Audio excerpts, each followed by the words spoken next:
Hello, hello everyone, it is I, Julian Greystoke. You can't see my face, because I'm doing a video that's faceless. I don't know. I don't know what I'm doing, you guys. But I had this idea for a little while, and I thought it would just be really fun, and just something fun and quirky to do, is just looking at and, judging writing memes online, because that's a thing I think would be enjoyable. Alright? Alright.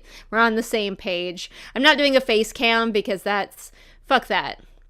My desktop that I'm doing this on doesn't have a built-in camera, and I'm not gonna go set one up. So you're just gonna have to deal without my face, and I think you'll survive because we're gonna read some fun memes and judge them and talk about them as writers. Let's do it. If you hear lots of noises in the background, I don't have a fancy setup. I'm just in a room with my cats, so there's gonna be noises and clatters and echoes and just y'all are just gonna have to deal with that. Alright, let's just get down to the memes. Here's our first one. Writing at a reasonable time versus writing in the middle of the night. I don't have this problem. I hear that that's a fairly common writer thing. I always want to write in the morning when I get up. Well, not right when I get up. It takes me a minute to wake up. But when I wake up in the morning is when I am most active for writing, which is unfortunate because I have to go to work, and also I hate waking up early so much. The only thing I love more than writing is sleeping, so I'm not going to skip out on sleep. But yeah, I usually don't have the problem of writing in the middle of the night. Okay, this one is, as the kids say, hashtag relatable. Writers, when people say it's just a synopsis, and then the writer replies, and hell is just a sauna. Yeah, some people really, really struggle with synopses. I don't think I have too much of a problem. I don't mind writing them. I'm not saying I'm maybe good at it. I don't know, I might suck. But I don't hate writing it as much as some people. But yeah, I feel this. Okay, I think we've all been here. When someone checks your internet history, it was for a book I was writing. A book! You gotta believe me! Who hasn't been there? We've all got some weird-ass shit in our search history. Comment below and let me know what sort of nonsense is in your search history. Mine is mostly about injuries, hurting people, and yeah, that's where I go to. Yep, here's another one. I think we've all been here. When you come back to finish your story after too long of a break. Gandalf says, I have no memory of this place. Yep, that is accurate. That is very accurate. You get back, it's like when you haven't played a video game in a while or something too. You get back and you're like, alright, I'm gonna get in the swing. It even happens to be I only get about 30 minutes a day to write, and that means I sometimes have to stop in the middle of a scene. And so I'll come back to it the next day and I'll be like, what the fuck was going on? Where am I? Who am I? What am I? I don't know. Does this happen to anyone? This happens to me. You frustrated at your disobeying characters, and your characters just screams. My characters are always doing whatever the fuck. I don't know, you guys. I'm a pantser, and so my characters just kind of lead the story, and recently one of my characters started singing a completely original song, which then she expected me to write, bitch. And I was like, okay, did not expect you to do that, but here we are. Okay, here's another one that I relate to a little bit too hard. Reading through your first draft Thomas had never seen such a mess. Poor Thomas the Tank Engine looking over my first draft. He never stood a chance. My first drafts are nigh unreadable. Not even that the story itself is necessarily bad. It's that I am the sloppiest writer. Just typer, drafter, ever. Nothing will be spelled correctly. Words will be out of order in sentences. And they made sense to me when I was writing it, when my brain was just doing that thing. But now I'm reading back and I'm like, that is not a sentence in English or any other language. Okay, we had to have at least one of these what I actually do ones. I don't know, this doesn't really speak to me all that much. I haven't found any really that do. But let's have a look. So we've got what my mom thinks I do with, Murder, She Wrote, sitting there in front of the typewriter. What society thinks I do, rolling in dough. I don't know why there's this notion that writers make a lot of money. I guess J.K. Rowling is to blame, but most of us do not make a lot of money. Or any money. What my partner thinks I do, angrily sitting in front of the TV with a bowl of chips on my crotch. I mean, I guess. I think it's supposed to be being lazy, but this guy looks really pissed off. I mean, I guess I'm a little pissed off most of the time. What I think I do, I guess this is just pose majestically next to your books. What I really do, accurate. What I want to do, just write the damn book. Yes, this. I want to be doing this all the time. I would be such a good writer. Like, that sounds so stupid, but I would be such a good writer if I didn't have this fucking day job in the way. But unfortunately, I need it to live. So I just have to work around it. But I'm such a good self-starter, and I can get myself to write even when I don't want to, and I would be so good. Except for the editing part. Okay, I guess I wouldn't be that good. I think many of us have been here too. Writing your stories? No thank you. Fantasizing with a lot of inconsistent ideas and never bringing your story to life? Yes, please. Yeah, I think we've all been there. For sure. We just, like, it's so easy to think about all of the things that you're going to put in your story, and way harder to actually put them there. And I will write 500 words, and I will write 500 more. Yeah, this one is accurate. This is my face at all times. But when somebody tells me that writing is a waste of time and I shouldn't waste my life with it, bitch, nah. Miss me with that shit. Okay, here we've got the classic pie chart, which is a bit blurry. I apologize. It was very small. So in yellow, we have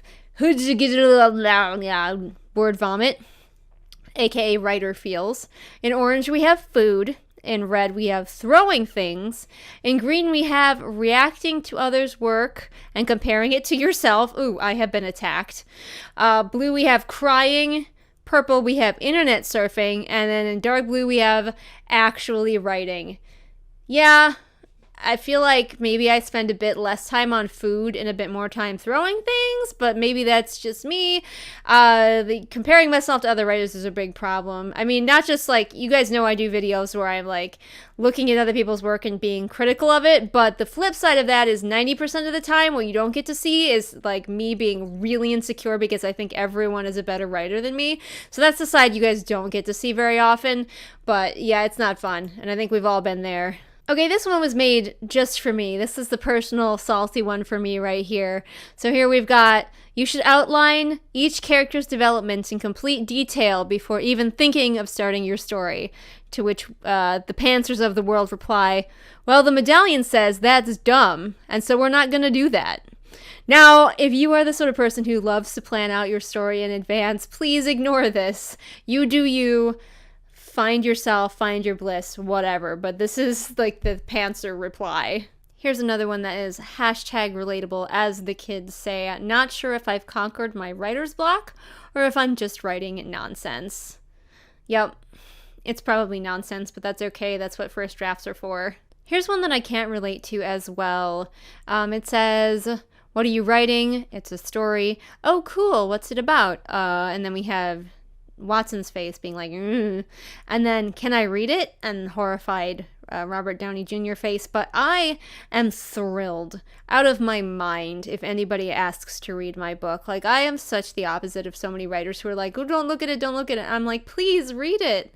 That's why I write it. I write it for people to read and maybe find some happiness from, or rage or anger or whatever emotion. Have an emotion. Have an emotion about something I wrote, please. That's really all I want in my life. So, like, if somebody says, can I read it? I'm like, oh my gosh, you are a unicorn, an angel. Yes, you may read it, please. Okay, this cat is far more my speed, as we just discussed. When you tell someone about your book and they say, oh, cool, instead of buying it immediately, and then the cat says, that wasn't very cash money of you. Hard agree, cat. Hard agree. I think we can all relate to this pirate friend. Oh, you're a writer. That must be so much fun. And then we reply, well, yes, but actually no. All of us writers know that writing is so much more challenging than people give it credit for. Even when you're really on a roll, you're in a constant state of nervousness and worry and knowing that you're fucking it up. And it's like, writing is hard. The pirate understands. Okay, guys, couple more memes and then we're done. Here we go. We've got Bella and Edward here. You type incredibly fast. Your skin is pale, and sometimes you speak like you're from a different country. You never eat or drink anything but coffee. You don't go out in the sunlight. I know what you are. Say it. Out loud. Say it. Writer. Okay, this is a perfect one to end on because this encapsulates like my whole attitude completely. This is me. I am Jack Sparrow in this meme. You are without a doubt the worst writer I've ever heard of. And then Jack Sparrow and Julian Greystoke reply, but you have heard of me. That's my life goal. I just want people to have heard of me. I don't care if they think my books are good or shit. I just want people to read them and have some kind of emotion about it. Granted, I would love that emotion to be happiness, preferably, but at the same time, like, whatever, read it, have an emotion. If you have heard of me, I'm happy. So there you go, guys. Did you enjoy this little romp with me through some writing memes? I hope I found enough to make a decently sized video. Was this fun? Was this stupid? Would you like to go through reading memes next? I don't know. Help me out here, guys, and let me know what you like or don't like. Did you hate this? You can tell me if you hate this. If it made you feel an emotion and that emotion was hatred, you can tell me. Anyway, guys, don't forget that I have lots of videos here on my channel for you to check out. The more of them you watch, the more it tells the algorithm that you like them and want to see more when new ones come out, which happens every Monday and Friday. Every single Monday and Friday, all of them. And if you liked what you saw here and want to support me for some reason, you can help me out over on Patreon, where you will get access to videos not seen here on the regular channel. So that's exciting. And as usual, all of the links to my social media are in the doobly-doo for ease of your clicking. Kinshou is really upset that I'm not allowing her noisy ass on my lap right now. And I will see you guys again next time with whatever it is I happen to be doing next time. Bye! Hello, my lovelies. 'Tis time again for our shout-outs. We are shouting out Lennox, Amanda, Irene, Jenny, Kim, Lisa, Sabby Panda, Sam, Sarah, Savvy, and Scribbling Cat. Thanks again, you all, for all of your awesome help. You guys are the best.